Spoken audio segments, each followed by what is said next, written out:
Hey everyone! Today, I am going to show you how to turn on car mode on Spotify. And I'll also show you how to keep your screen from going dark during your Spotify sessions.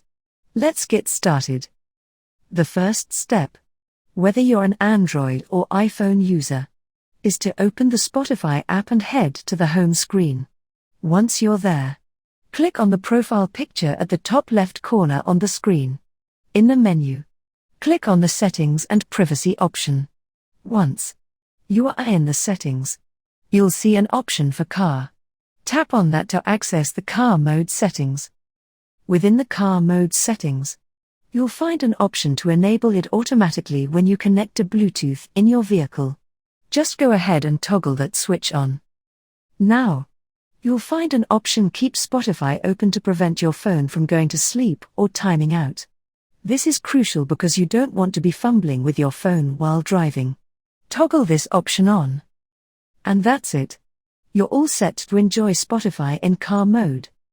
If you found this tutorial helpful, don't forget to hit that like button and subscribe for more tech tips and tricks. Thanks for watching.